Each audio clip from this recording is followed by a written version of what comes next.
Hi guys, welcome back to my YouTube channel. For those of you that are new here guys, I go by the name Annie, and on this channel we discuss all things motherhood, parenting, business, career, lifestyle and beauty. So if these are things that you are interested in, please make sure to click on that subscribe button. Also click on the bell button to get notification of all my latest videos. Let's get straight into it. You want it like that? You really want it like that? I know that you want it like that.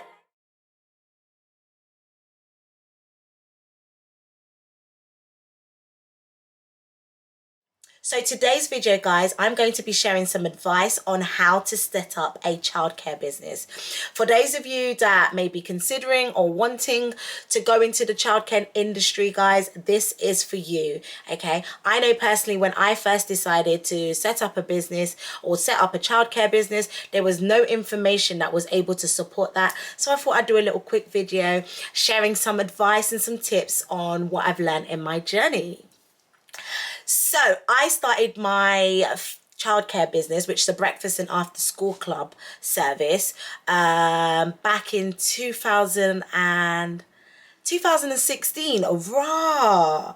I started back in 2016, which is about 5 years ago now. Lord have mercy, time really flies. So I initially started it on a whim, but anyone knows that getting into the childcare industry is the best and lucrative way of having a sustainable business, just because unless people stop popping out babies, there's always going to be a demand for childcare. So that's something that you don't actually need to worry about, because people are going to need to work, kids are going to need to go to school, and yeah, vice versa. Like there's no job that really supports or allows, you know, mothers that want to go back into full-time work to not have to pay for childcare.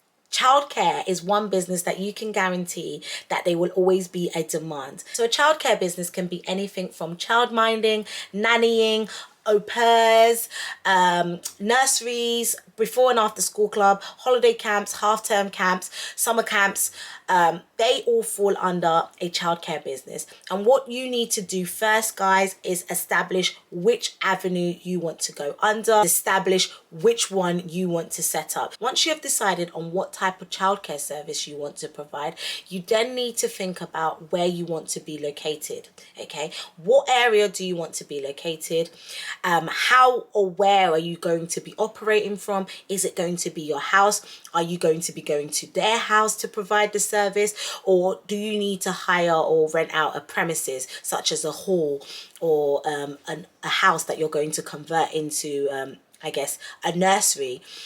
It's entirely up to you, but you need to first do your research and understand the area that you want to start delivering your childcare service. For me personally, I wouldn't go into an area that's already oversaturated with childcare providers, because it will just make it harder for you to pick up the clients that you need to be able to, you know, successfully run your business. And guys, you don't want to go into an area that is oversaturated. An oversaturated area is only going to make it more difficult for you to actually thrive in the childcare industry, just because people tend to go to what they already know and where they have already built relationships and where people can actually recommend based on their own personal experience.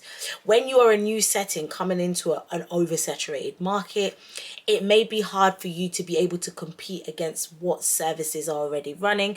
So you need to make sure, if that's the case, you're going to be offering some unique selling point services, like, you know, that you're going over and beyond and, you know, trying to stand out from what your competitors are already doing. However, if you do go into an area that, you know, doesn't have a demand for childcare services, then yeah, you can make your stamp there, make your mark there, and you'll be able to actually thrive. Because, you know, people are going to need that childcare service, and if you're the only one in that area, then people are naturally going to draw to you, as long as you're able to deliver according to what they need. So once you've decided on the childcare service you want to provide and the location you want to be operating from, you need to actually ensure that there is actually a need for your services. Like I was saying, guys, you don't want to go into an area that is oversaturated. The next thing that you'll need to do is start looking for some funding. It is great if you can, secure some grants, some loans that will be able to support you in starting up your business, especially if you are looking to start a nursery. Okay, that will require upfront costs. So for you to be able to hire out the premises, for you to be able to carry out the fit out, to be able to meet the nursery requirements, and also to buy the equipments and resources.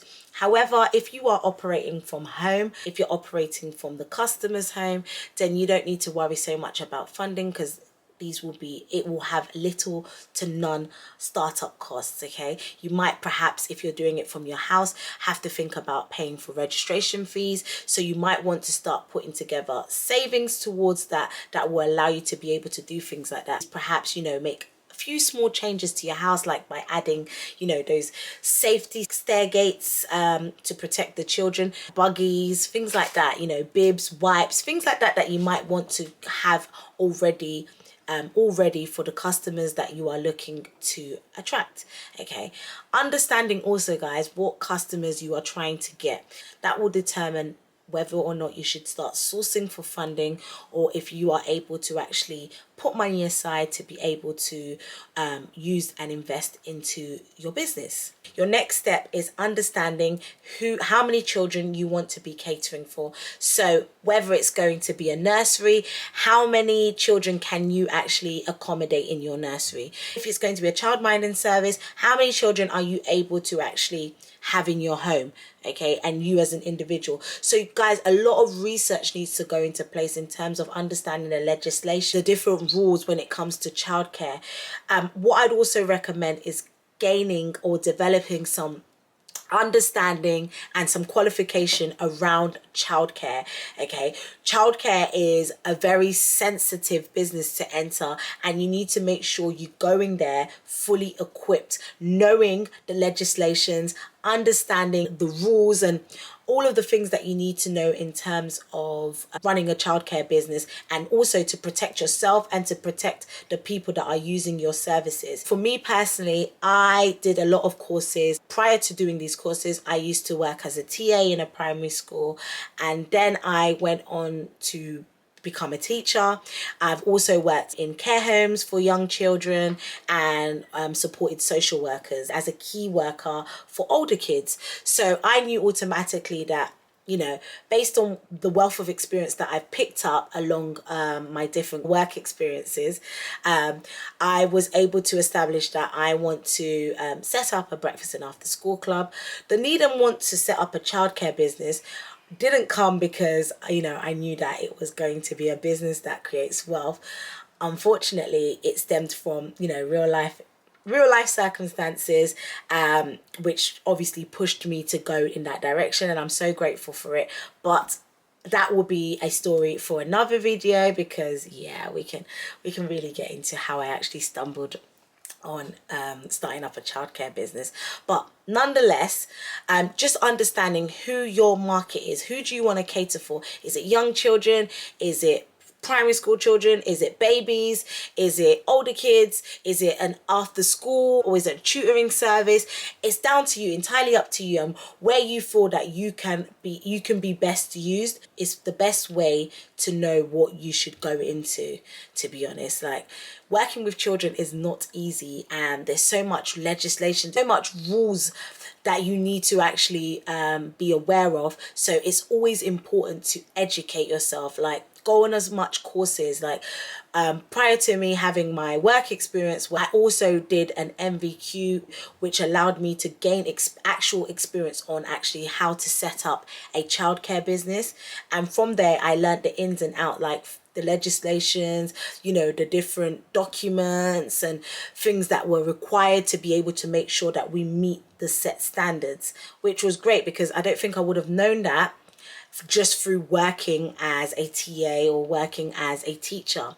So it's always good to make sure that you're reading and constantly trying to educate yourself in this industry, because I'm telling you, it's unlike the other industries that you can go and set up a business in, you know, hair, makeup, you can leave, like you can quit once you realize it's not for you. When it comes to working with children, they're very sensitive. People are entrusting you with children's life, and if anything goes wrong, it can really destroy your record. It can destroy your brand. It can destroy you as an individual. So you need to make sure you've got the right policies and procedures in place.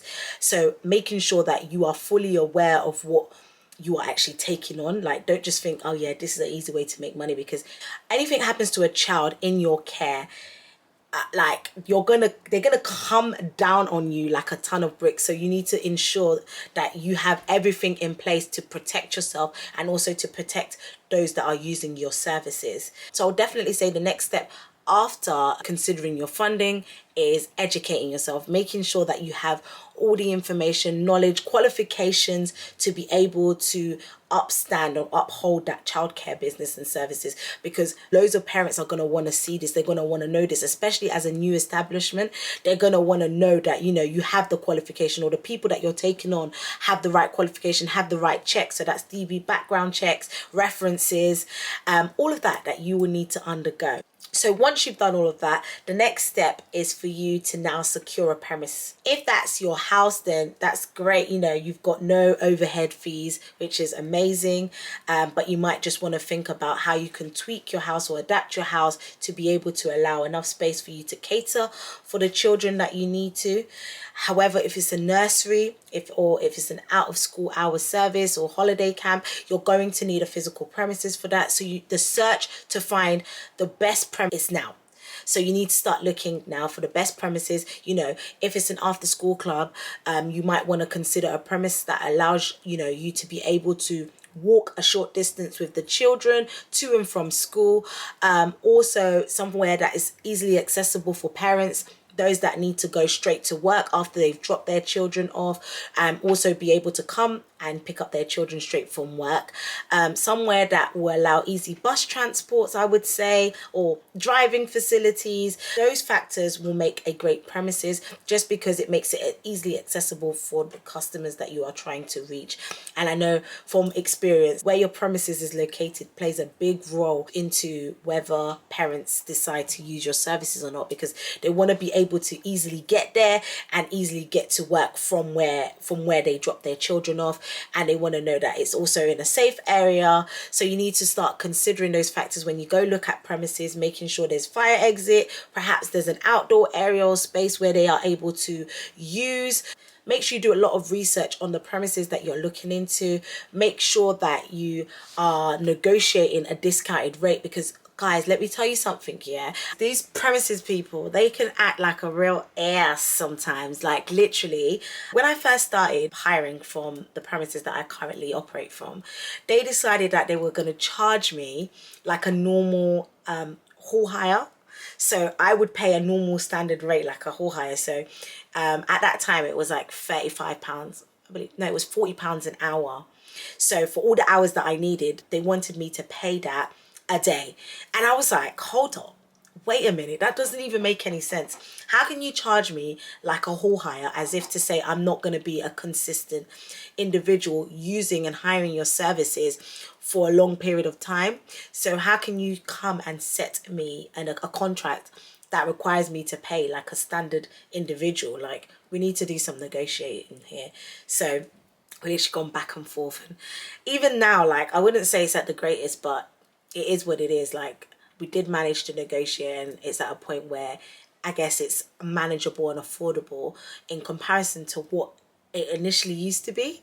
So yeah, just make sure, guys, that you take that on board. Like, when you go into these premises, that you're able to negotiate a fixed rate and that rate stays the same. And also, say for example, if you're doing a breakfast and after school club service, that if you're not going to be using the premises during like term holidays, then you're not expected to pay that fee, because that why you're paying and you're not going to be using the premises. So do make sure you consider those factors. And of course, if you're a holiday camp, you'll only be paying for the time that you're actually using or hiring that premises for.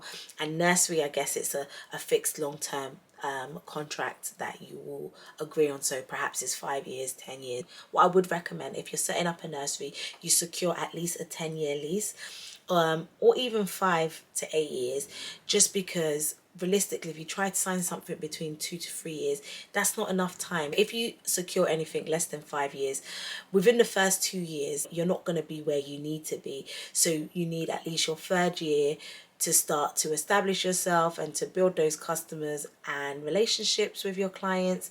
And then, then after that, you have a few more years to actually grow your business. However, if you sign a lease for like 3 years, it means that, 2 years of operating when you're just starting up and just getting on your feet, the last year you're going to be out, like, because it's not guaranteed that they're going to lease back the premises to you. So you need to make sure it's a long period of time so that you can establish yourself, you can grow, and you have that security long term. Next step after that, guys, is establishing your staffing requirements. So if you are going to be a childminder, I guess it's just going to be yourself that's responsible for managing and looking after the children, depending on how many children you are taking on. Okay, however, if you are going to be looking at the nurseries or before and after school club services, holiday camps, then you're going to have to start thinking about your staffing requirements and how many staff you need according to the children and adult ratio. So if you have children between the ages of, baby to age 4, then you're going to need more staff because the adult to staff ratio is like 1 to 4. And then if you have older kids, so between 5 to 8, then you are allowed to have, I believe it's 1 to 8. 1 adult to 8 children. So you need to start considering that. So how many staff members are you going to need? Of course, you need to plan for this long term, because you don't want to be, for example, if you set up a nursery, it's just you and one other staff member, and then you start to grow rapidly and you haven't actually taken that into consideration, then it may actually delay you being able to offer the services that you need to your customer, because you're going to have to start thinking about recruiting quickly and trying to find the best candidate fitting into your working team. Plan long term. Don't just plan for the current moment that you're in, which is one mistake that I did. So I would definitely recommend that you plan long term. Do it on a basis of where you see yourself maybe in a year's time. So you might want to have those staff in place already. I say more staff is better, just to cover your back. You don't want to have one staff staying with a child just for safeguarding purposes.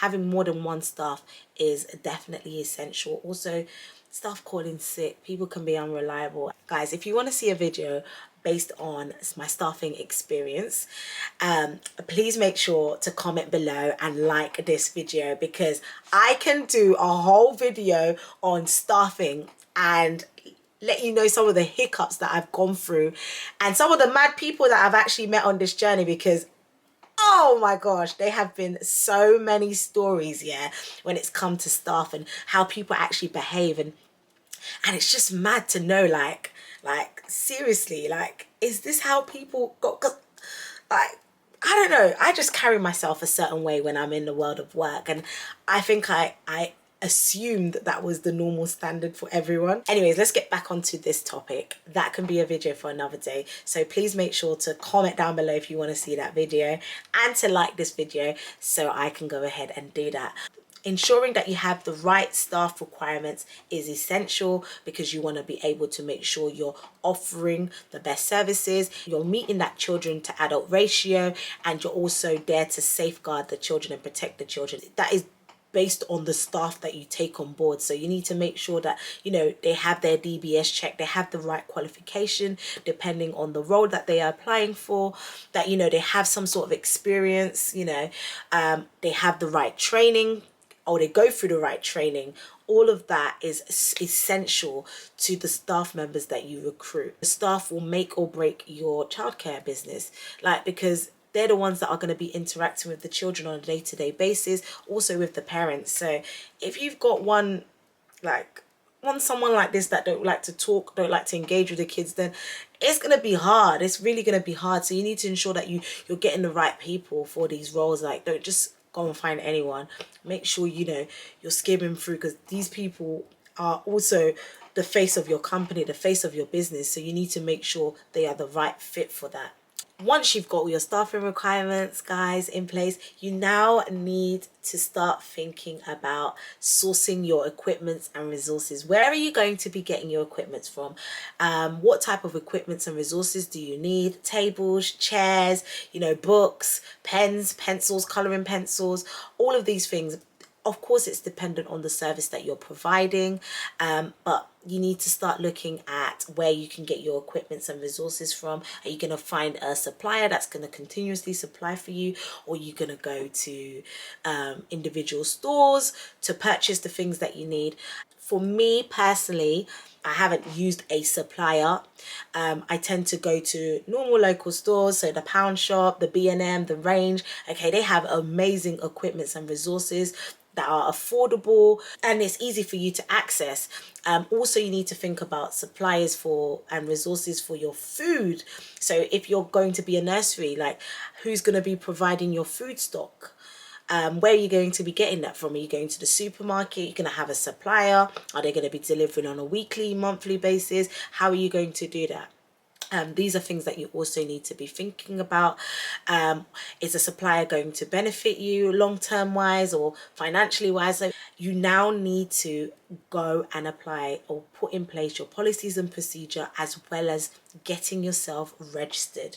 Okay, you cannot, let me tell you this, you cannot, I know people do it all the time, like, they'll provide babysitting services and, babysit for their friends and family, which is fine because that's your friends and family. But you cannot say you have or run a childcare business without legally registering yourself with Ofsted. Okay, so if you are legally going to call yourself a childcare business or childcare service provider, many parents, and legally you need to ensure that you register yourself with Ofsted, which is the governing body for all childcare providing services. Okay, I know sometimes, well, I know when I was younger, I just thought Ofsted was about schools. They came to check, how schools were doing and your results and grades.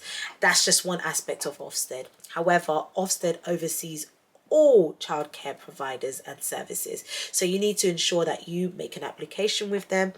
And also, once you've done that, they will come in, they will check out your premises, they will check out if it's your home, they'll come and check out your home, make sure that you've met the requirements. If it's a outsource or external property or premises, they will go and check that out and make sure that it's meeting all the legal requirements that it needs to, make sure that it's safe for you to use and operate from. And based on that, they will then grant you the permission to be able to operate and run your services. Okay, it's important that you get this registration done before you start taking on any customers or clients.